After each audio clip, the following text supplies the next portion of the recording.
Well, hello, everyone. Welcome to the Forte Financial Mortgage Group podcast. This week, we have a very special guest, Deb Killian. Deb Killian is the owner of closeonline.com. She is a mortgage and real estate education. She handles continuing education, helping new people get licensed in the business. I've known Deb for, I don't even know how many years, at least 15 to 20 years, and I'm so happy to have you on here. We have so many great topics to talk about that there's not a lot of content out there that I think a lot of people would like to learn about. Deb, welcome. Thank you, and I appreciate the opportunity, James. I'm happy to be here and would be happy to have this conversation with you. There are a lot of things to talk about that some people just aren't thinking about clearly.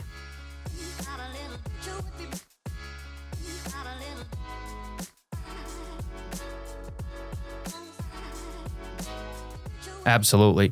So one of the hot topics right now, as you're aware, is, regarding realtors and buyers' commissions, which has gotten a lot of agents, scared, unsure how it's going to work out as this unfolds over the next couple of months. And, we've received, some inquiries and I'm seeing a lot of agents, looking at and considering either transitioning or doing mortgages as a loan originator, whether it was even part-time or full-time transition. And I thought none other than you, the best to talk about what that would take, what's that process look like. And I can talk some of, as far as from working for a company and what we look for and what we expect. So let's start a little bit with that. So what is forget about a realtor, just in terms of any person that wants to make a move, get into the mortgage business and become a loan officer. There's, you can't go to school for that, can't go to college for that, but you have an education program and classes. So why don't you talk a little bit about that, the whole NMLS, the SAFE Act, the 20 hours, and let's start there. Okay, great. So I think one of the things that I've noticed, and I'm probably in, 20 or 30 different Facebook groups, and I watch what people are saying in comments, and especially there's one called the New Loan Originator Group or something like that. People don't understand what they're really getting into sometimes. And I think that expectation needs to be set kind of up front. The one thing I notice a lot is the issue about sponsorship, right? And so what I see is people saying things like, I'm looking for a place to hang my license. And I don't think that they're thinking clearly about, it's not just a place to hang your license. It's employment opportunity. There's a company who's got a lot at stake that's going to hire you and be responsible for you. And I think sometimes it's just getting their heads screwed on straight right from the beginning. So when we get people that call us, whether it's to take pre-licensing courses or continuing education courses, I try to explain to them what the perspective of this business really is. There are real estate people now out there who are looking at getting into the mortgage origination business, and I think that could be a good opportunity for people. But, there's an unlevel playing field out there. And unfortunately, as much as the SAFE Act helped kind of gather up all of the originators and say, okay, everybody needs to get licensed and here's what you need to do, I don't think it went far enough because most people don't realize that those bank originators do not need the education, testing, whatever. So we try to help people right from the beginning. What do you need to do? Is this really the right job for you? Because we have employers like yourself who may be hiring people that are trying to recruit the right person. And when people come in with maybe unrealistic expectations, I think it's helpful to kind of set them straight right from the beginning before they start investing in courses and licensing and so forth. Most of the time, people have their mind set. It's kind of funny. Even when I don't want to say I try to dissuade them, but give them the reality of the job, they'll still say, yeah, no, I'm still interested. So I think there's a lot of opportunity here, but I think people just maybe not looking totally at it from the perspective of what's really involved in origination. Yeah, I mean, as far as in 2020 and 2021, when, it was just, there was no effort to get a loan and close a loan, I had a lot of inquiries from people that wanted to get into the mortgage business. It was during COVID. They had either maybe lost a job or their job was affected, and they're like, oh wow, hey James, can I get into this business? And it was very different then than it is now, where it was a lot easier to help somebody then when it was just mostly refis. Like all you needed, everyone knew somebody who had a mortgage at a higher rate than they could refinance them for. So showing somebody on my end how to do a refi was a lot less work and easier than today's market, which is a more normal market in terms of it's not easy. There's so much more. We're busy doing pre-approvals all day long with no deal in the end, and it's just a longer process. So I think a lot of people, like you said, they see the opportunity and they don't really know what gets in. But of course, they can just go online to some random company and do their training, but that's not going to really prepare them for the job, which is the difference. You actually prepare them for the job. And I know you have some additional courses aside from, because here's the thing. Once you get licensed, let's say you get licensed, you take your 20 hours of pre-licensing requirement, you take the national test and state test, whatever, you're licensed. That doesn't even teach you anything about how to do the job. Nothing. In my opinion, 1%. People are kind of surprised by the fact that during the entire 20 hours, we don't really even look at an application. The mortgage application is not really required or part of that content. Not that it couldn't be, but for whatever reason, it isn't. And the focus is always on, obviously, consumer protections and compliance and so forth. The 20 hours is designed, when the government comes along and passes regulations, which the SAFE Act was, and then Dodd-Frank and all the things that they've been doing, they're doing it to protect, I'll say, consumers. They're also doing it to protect their constituents. This is all about voting, and there's some politics involved in this. But they're not really thinking about the practicalities of what it takes to originate. And there's a lot of money in this business, as you know, James. I mean, there's a lot of originators who don't know a whole lot, making a whole lot of money for what they don't know. Right? True. And I think most people think I'm just going to take this 20 hours and, get it out of the way. And they're not really thinking about what am I going to need to learn? And that was why we put together the first year program to help people not only get the license, get them through passing the test, and then teach them the core competencies that really every originator should know. I had a gentleman, he's been in the business for 22 years, and he took my origination class, the post-licensing class, and he wrote me this long testimonial, and he said, I cannot believe how I did not know all the things that you talked about during this class, and I've been doing this for 22 years. He said, some of us old heads, they think they know it all, but you don't know what you don't know until you're exposed to it. Yeah. The other aspect, I think, is cost, right? So people think, I'm just going to get the cheapest 20-hour course, get my license, and I'm done. And I try to tell people, this is the beginning.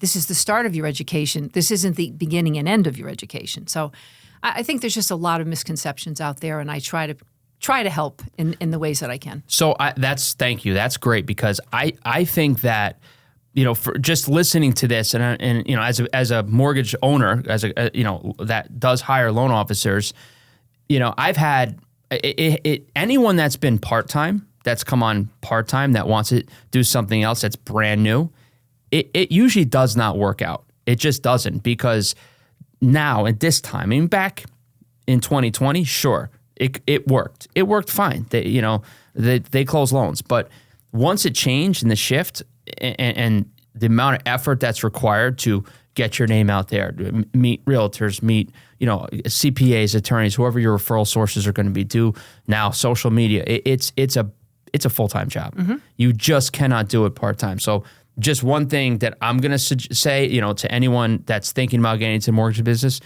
don't do this as part-time. It's really, the only person I think that could feasibly do it part-time that's new is someone that has been a realtor for a very long time, that, gets a lot of the basics. Granted, there's so much that a lot of realtors think they know about mortgages that they don't. But at the same time, I think that would be an easier transition. Someone that says, hey, I want to do this, but I don't want to give up my real estate license. You're kind of working together in the same type of thing. And, that's been successful for us, and we'll get into more about that. But this isn't a part-time job. And you see it on Facebook when people are trying to find a job. They're looking, here's what they say. I want a sponsor. I want 275 basis points. I want to work remotely, and I want training. And I'm like, okay, there's a lot of conflicts in there, right? I mean, it doesn't work that way. I want to be part-time, remote, trained, and make the most amount I could possibly make. Okay. Wow. It's very scary. It is very scary, which is why I've been, you've known me for a long time. I've been committed to education forever. I mean, this is just, it's sad that we are in 2024 still talking about a lack of education in the mortgage business. I don't know if you realize, James, when the subprime crisis was heating up, I want to say with 2006-ish, I was asked to sit on a committee. It was a policy and education committee for the subprime task force that was initiated by then Governor Jody Rell. And we were sitting in a large room. There were about 40 participants there. I was there with Alan Cicchetti, the previous deputy commissioner. And I said, I know that we won't get this the way it should be, but if it were up to me, I'd like to see at least 40 hours of education. And I don't want to mention any names, but one of the subprime lenders that was there stood up and said, what are you going to talk about for 40 hours?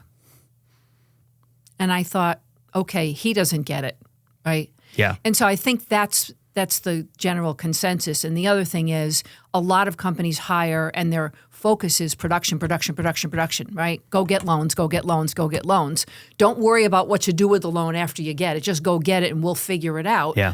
That is not training. That's hope. Hope is not a strategy. It doesn't work any more than the part-time thing works. So there's no structure for people to enter this as a career.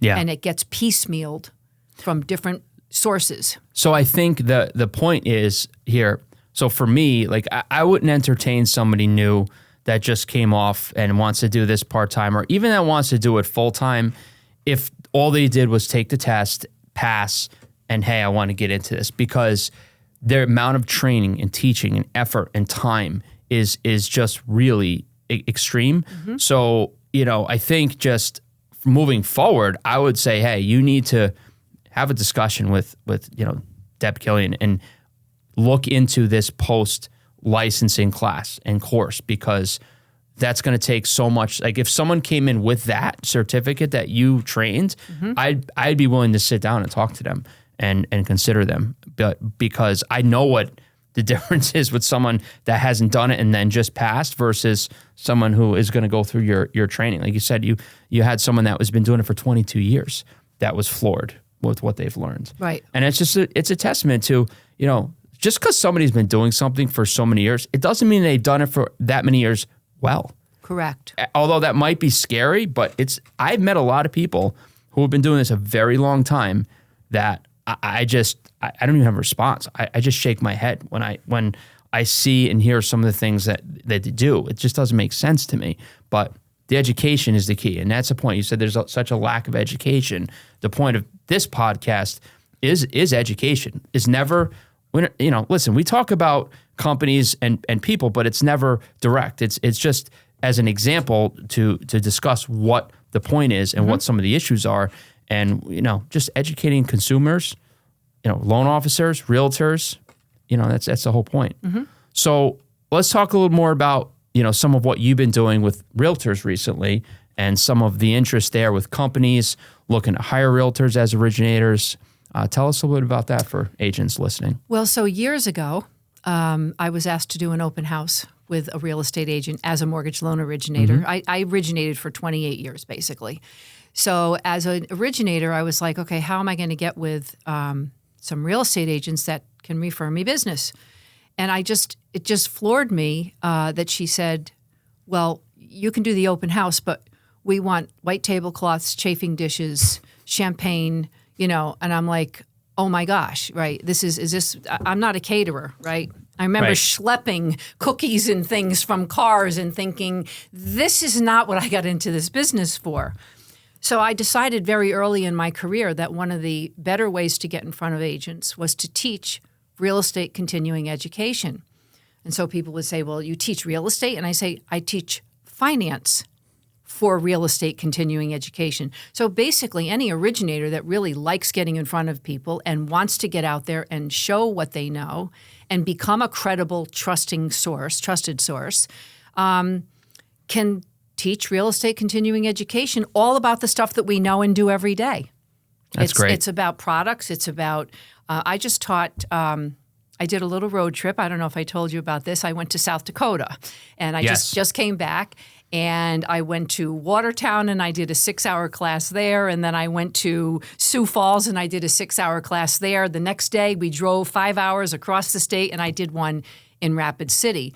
And it was all about mortgage compliance, TILA, RESPA, all the stuff that you would think only applies to originators. But the woman that I was teaching with for the South Dakota Association, she said people kept coming out of your room, out of the class saying, oh my gosh, now I understand why that's a problem. Or, one lady came out going, I finally understand APR because we did a whole thing, right? Yeah. So the fact that there's so much crossover between real estate and mortgage, and that real estate agents are typically not trained on the finance side, they're kind of left at the mercy of what we do to them on the mortgage side, for better or for worse. I think the education is really important, and I think it helps develop you as an originator. It develops your brand, and it helps you become credible, knowledgeable. I never asked for business from any of the real estate agents. You're not allowed to sell when you're teaching real estate continuing education. But I got business from it. People recognized that I knew what I was talking about. So fast forward, last year I wrote a program to teach mortgage originators how to do what I do. Giving, kind of the giving back thing. And I think it's a great resource for business. And Being the professional, sharing knowledge is always.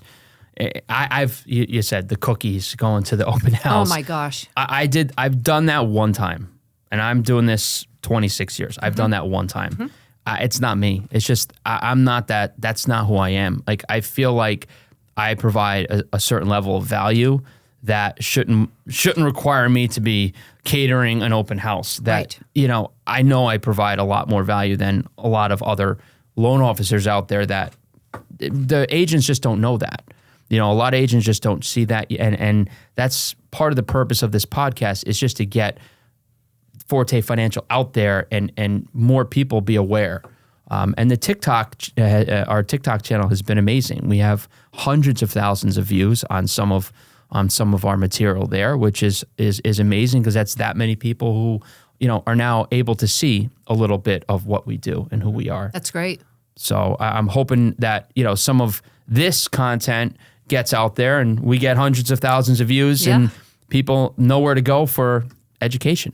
So thank you.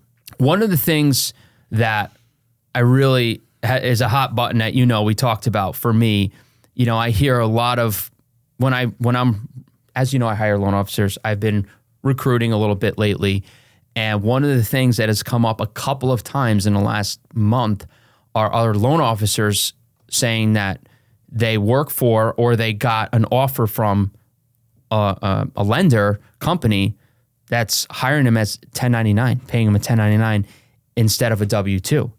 And, my first reaction is, well, that is not compliant or legal. Like they can't do that. So, you have I talked to this Wendy. Is a hot button. I talked to Wendy, our compliance attorney, about this on our last podcast. So this is, and her first thing was, oh, you want to know about this? You want the best person? You talk to Deb Killian. The amount of content and time and work she's done in this. So I'm so excited to let you talk a little bit about how that's actually not legal or compliant. So I brought this with me here, but back in 1996, there was a revenue ruling against a company for filing. And let me clarify some terminology here because I don't think a lot of people understand this. 1099ing is not necessarily a status. It is a method of reporting income. And I know when I had originators, If people are commissioned, they equate being commissioned to being an independent contractor. Mm-hmm. And there are two distinctly different paths there. One is about IRS reporting of income, and the other is, what is your job, and are you an employee or aren't you an employee? It has been clear for many, many years that loan originators cannot be anything but employees and their income be reported on a W-2. Now, there's companies out there, and I'm going to say this, I think part of the problem, James, is the regulators, okay? Okay. So what I find happening is people saying to me, and you can go to my Facebook and look at my posts and you'll see it all there because I say it every day to somebody. They say that the state regulators don't care. They say it's okay. The state regulators are not saying it is legal to report loan originator compensation on a 1099. What they're saying is we don't care. That's not our jurisdiction. We don't enforce federal tax law. The same as, and I think I may have said this to you, if you called the IRS and complained about somebody being licensed, they're going to say, we don't care because that's not their thing. The other thing is people keep telling me that it's the state saying it's okay. And if you notice, a 1099 and a W-2 form are both federal IRS forms. They're not state forms. They are issued by, they are revised by, they're reported to and with the Internal Revenue Service.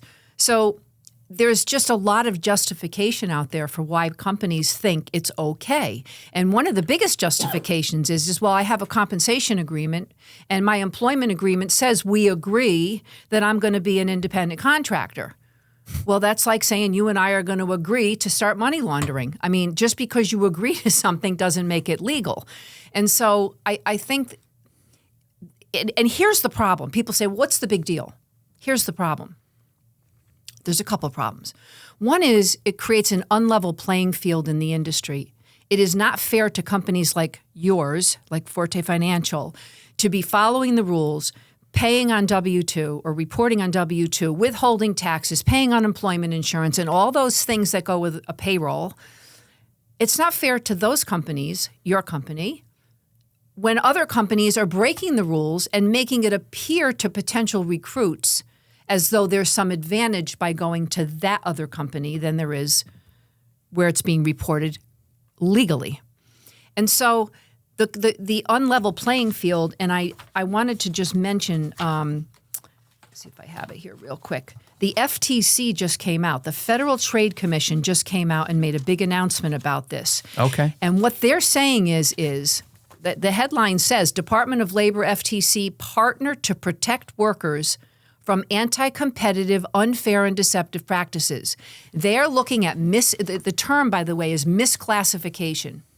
Misclassification of employees as independent contractors is unfair, deceptive, and then you get into all the other pieces of it, which is, so you're not paying into the unemployment fund. So when that person gets laid off and they go to the unemployment department, there's nothing there for them. Are they being denied benefits that an employee would have?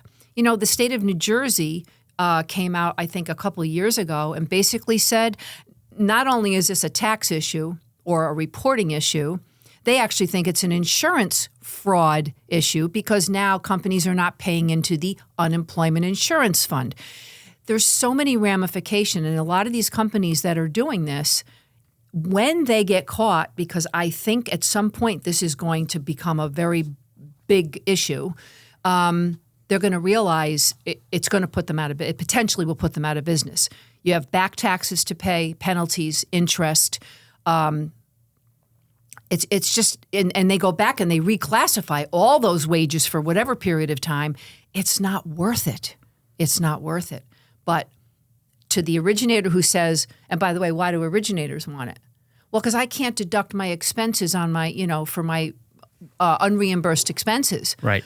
Well, that's actually not true. There's actually an accountability program the IRS allows for the employer to deduct it where the employee gets a lower taxable income by adjusting for those expenses. So there are ways around it. People always want the path of least resistance. Yeah, and thank you. So a couple of things too, just to hit on. Loan officers that maybe are working under a 1099, this isn't just the company that's going to have a problem. It's you too. Like, you're also at fault here. It's not just the company because they offered it. Like, you're going to have an issue as well. Well, because what I wonder is, okay, so let's assume they get a 1099. They go report a Schedule C. Now they took a lot of deductions against that income that would not have been afforded to them under a W-2 set scenario. So I don't know what the IRS would do with the individual originator, but they are potentially, and we're putting this out there. And once you know, you know.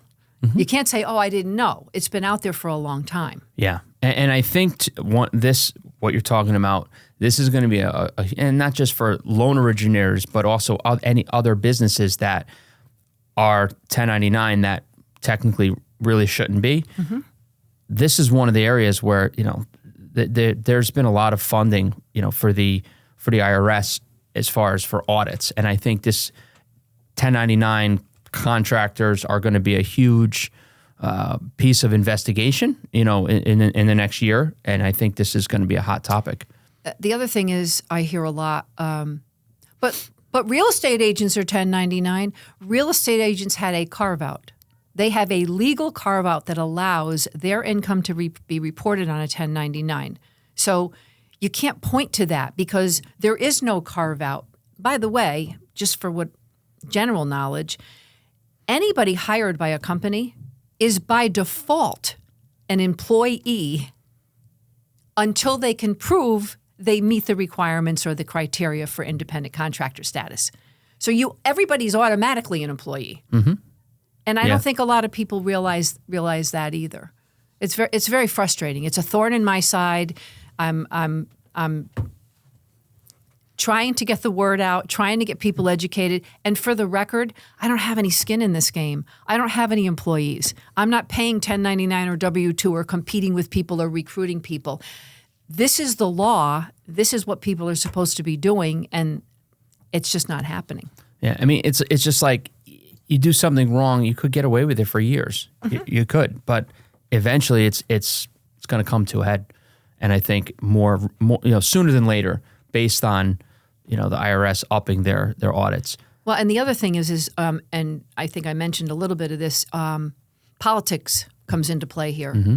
and in certain administrations, typically it's a Democrat administration that looks for ways to make sure that consumers and constituents are protected, are supported, are provided for. All of that. We're in this environment right now. So, all the DEI that's out there and, fair housing and fair lending and equal opportunity and equal. Well, this is kind of smack in the middle of that bucket because some of the people who are having income reported on 1099 are missing out on benefits and other things that they should be getting. Yeah. And then you get into the overtime that the Department of Labor and Fair Labor Standards came out with. Now they're changing a little bit of the overtime requirements. The DOL came out and said there's no way an originator can really be an independent contractor. Then you take the SAFE Act, throw the SAFE Act in there. The SAFE Act says you have to be sponsored by somebody. I think the biggest criteria for people to understand is if you're an independent contractor, you're supposed to be in a different business. So if I was an accountant, I'd be an independent contractor.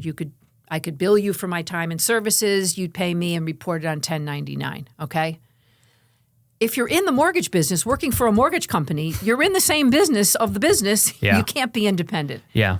Yeah. You know what? That's interesting because that brings up a little bit different topic, but similar in that I was approached by a loan officer who was licensed, working for another company in a couple of states, but they were not licensed in, and I don't remember what state it is because we're in 10 states, as you know, but it was one of the states that I think it was Florida, actually. He wanted to work for us. He wanted to come on board, but only park his Florida license here and have his other state licenses with a different company. And I know there's a lot of conflicting information with that. For example, we had a loan officer recently who opened his own company, but New York State is one of the states that he's, looking to get licensed in, and New York is the worst. I mean, sorry, New York. I mean, in terms I was born in New York. Me too. Love the state, but the process is the most difficult and time-consuming out of any other state that I've ever worked with ever. So the point is, it's a long time. So he was like, "Well, can I keep my New York license with Forte Financial, and and then have it the rest with my own company?"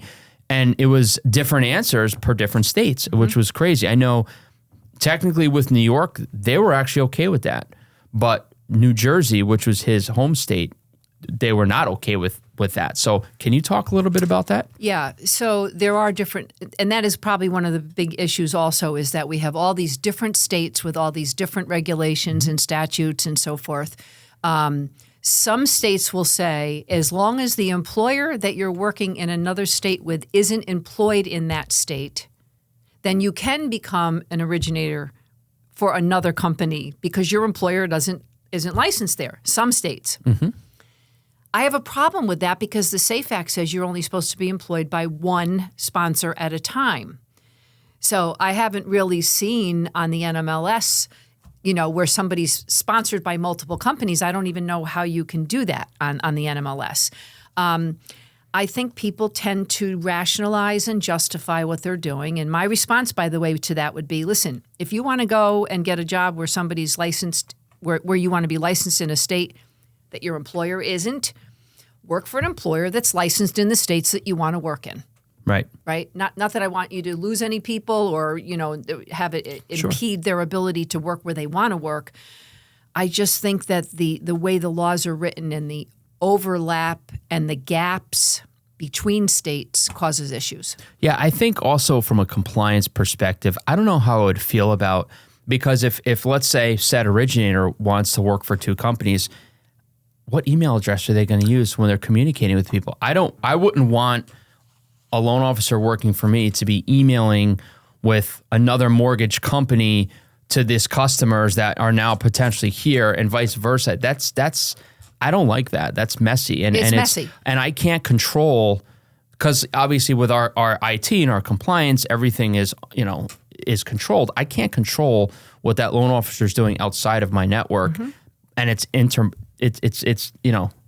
could impact your business as a result of the actions that person takes at the other company. Right. Yeah. So I just don't like it in general, but the fact that some states seem to be okay with it from the time I invested was odd, I will say this, my opinion, I don't know for sure, is kind of like the 1099 thing. I think the state that they're licensed in says, as long as you're following the licensing rules of this state, we don't care about the other states. Mm-hmm. And so it's a messaging thing that's getting out there through and by the regulators that doesn't help. It confuses the issue because everybody's wanting to stick in their own little box and not talk about the other boxes. Mm-hmm. I personally wouldn't hire somebody that's working also for another company in another state. If it's that crucial that the employee has that other state license, well then if they're going to do business there, I should get my license there and be part of it, right? So Right. Yeah, it just was something that I actually just thought of that. I was like, wow, yeah, this is something I kind of wanted a little bit more color on, but it sounds like you said it's a lot like the 1099 piece. Mm-hmm. Yeah. Well, I mean, as far as the last piece with realtors and education, what do you? And I know you've talked to a lot of agents recently with some of your training. Mm-hmm. What about them transitioning here? What do you think about that in terms of smooth, or you would recommend it or not, and part time for agents specifically? I know we talked more general before. I just want to focus briefly on realtors. I'm going to use the analogy that I have with people that call me and say, I'm not sure if I want to be a processor or an originator. Okay. Mm-hmm. My first question to them is always, well, what are your skill sets? What do you like doing? Do you want to be, in the real estate side, do you want to be driving around with people and showing them properties, or do you like sitting at a desk and doing paperwork and working with numbers? And, where's your love, your passion, your knowledge, your experience? where will you be best served? And therefore, if you're best served in that role, where consumers will also be best served. I think there are real estate agents out there that I know that would be excellent originators.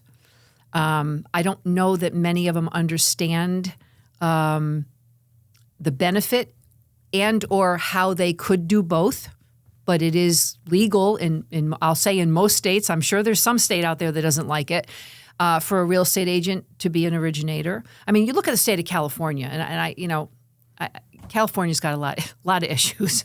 They do. They have a lot of issues. One of their biggest thing is, I would say in California is where you probably get a lot of 1099 originators because they think because they're also real estate licensed that they get 1099s for both. And they don't understand. It's not what your company is, what your license says. It's what actions are you performing that determines what's the result of that? And if the result of it is a mortgage closing, that's a loan originator. And if the result of it is a purchase or sale or rental or whatever, then that's a real estate, right? And they kind of mush it all together. And I think if real estate agents could make the distinction and have the skills, or be willing to develop the skills, I should say, because maybe they don't have that yet. But if their inclination is financial and they can get a handle on it and they could feel comfortable guiding people through the process, I think it's probably a very viable thing. I do want to say one thing, and I was watching one of the clips with you and Wendy about RESPA. Yes. This is not a free-for-all for real estate agents to get a license and then be paid for referrals. Of course. Right. So there are companies out there that are creating these positions for real estate agents on the mortgage side, but they're really just trying to circumvent the RESPA rules. Oof. And wow. that's not good. That's not good. I didn't think about that. Yeah. So the key here is if a real estate agent wanted to become a mortgage loan originator, maybe they don't perform all the services. Maybe they do have an internal company processor or LOA, loan originator assistant, to help them, but they have to perform some service. They've got to do something, whether it's take the application, collect the documents, lock the loan. There needs to be a job description for that real estate agent to have performed a service commensurate with the amount of money they're going to be receiving. I don't know that somebody's worth $5,000 for just taking an application and handing it off to somebody. I'd look at that more as a Section 8 problem, RESPA problem. Yeah, no, RESPA. Yeah, RESPA.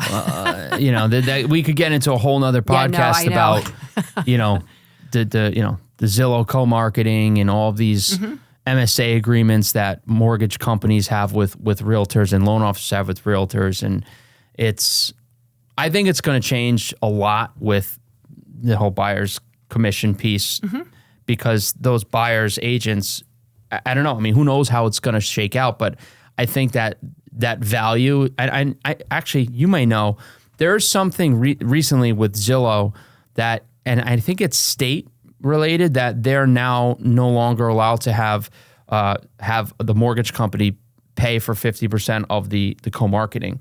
This is something I didn't read all the details. Have you heard about this yet or no? I have not, but I do know there's a lot of suits out there and a lot of problems with agents being not proportionately paying their share of the MSA, whatever it is, whatever the agreement is, whatever the advertisement is, whatever.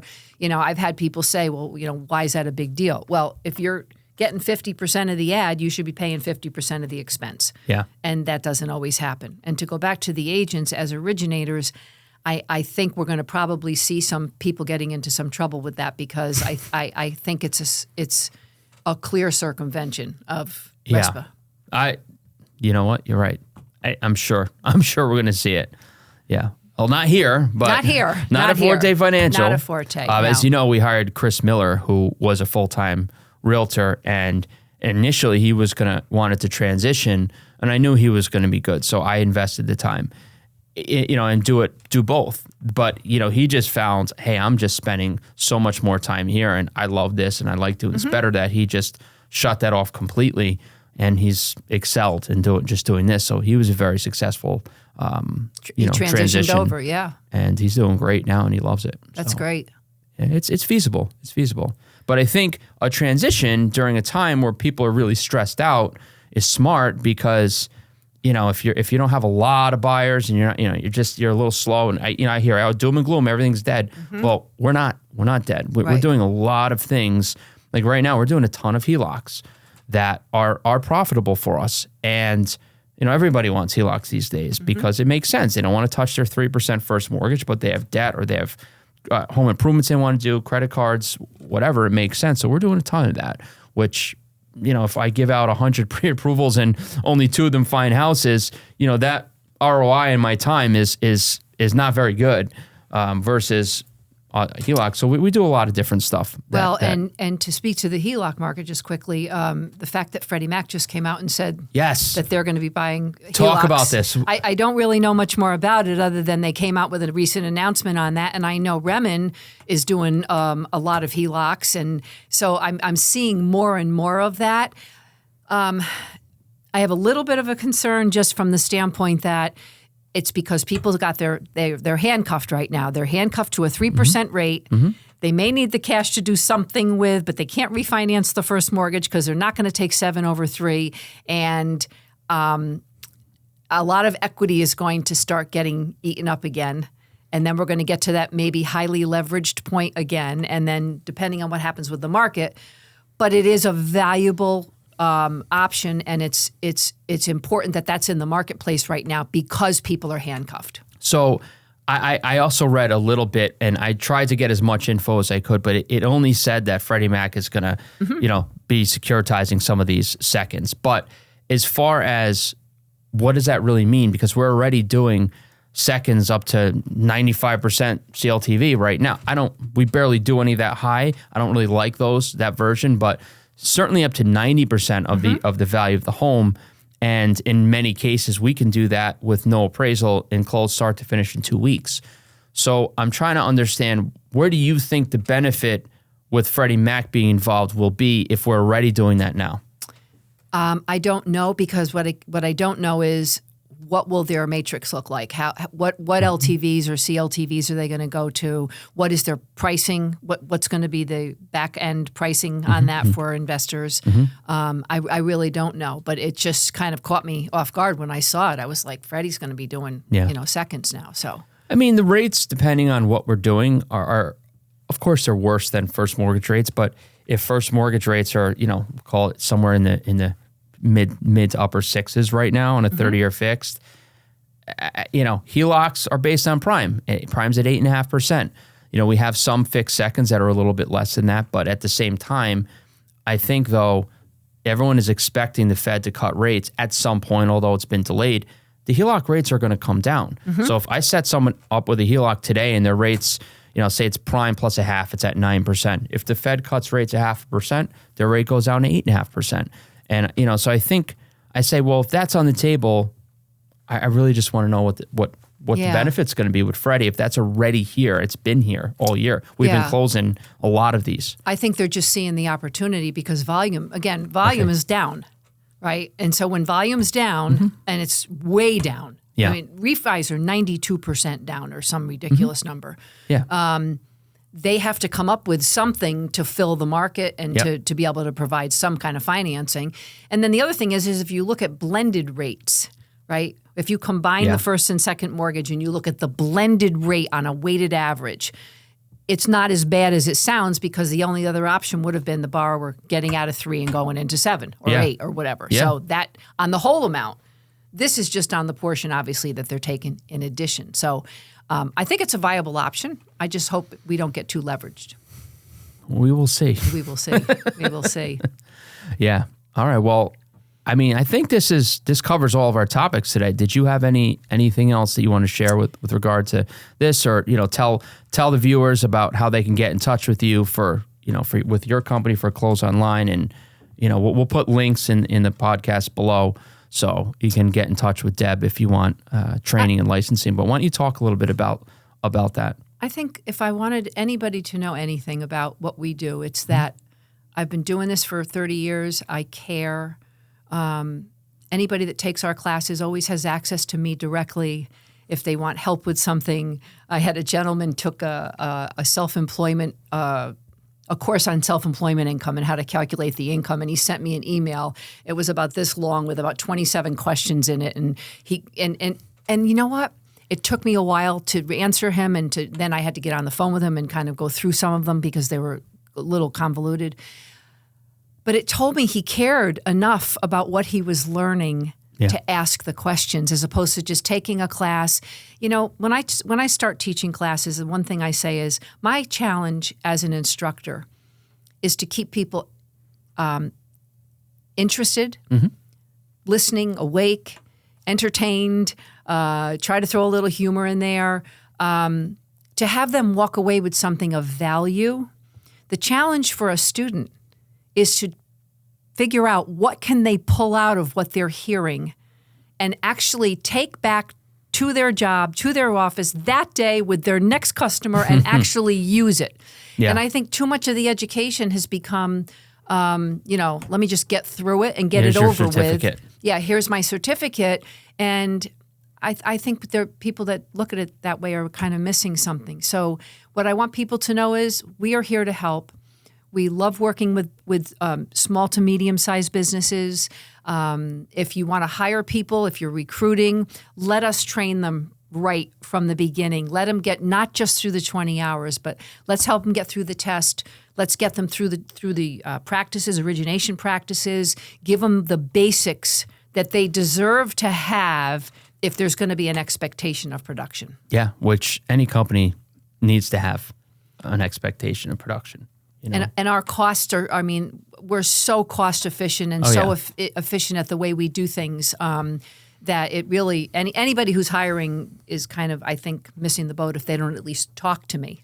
Right? I agree. And we're not for everybody. And I don't want to be for everybody. I want to be for the people that care and that want to do this well. Well, everybody that has come to me that's new, I said, well, the first thing you need to do is, you need to get trained and licensed. And, I highly recommend you call Deb Killian, Close Online. And they all call you and they all love it. I mean, your content is it's not boring. Like, and let's face it, we're talking about some stuff that's not the most exciting. Yeah, right. And you make it not boring. And it's great, and you handle obviously all of our company quarterly compliance trainings for, to keep us compliant. And it's the format is really good because we've done all the big companies. I just wish you had CE. That's coming. Oh, really? Yes. Well, okay.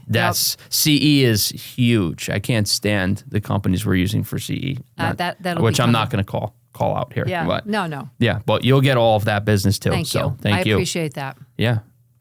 All right. Well, this has been awesome. Thank you, Deb, so much for being here. This has been very educational. Hope you all learned something today. Thank you very much. I appreciate the opportunity, and I wish you continued success. You've got a great company. You've got a great group of people working with you. I love when I get the opportunity to interact with them.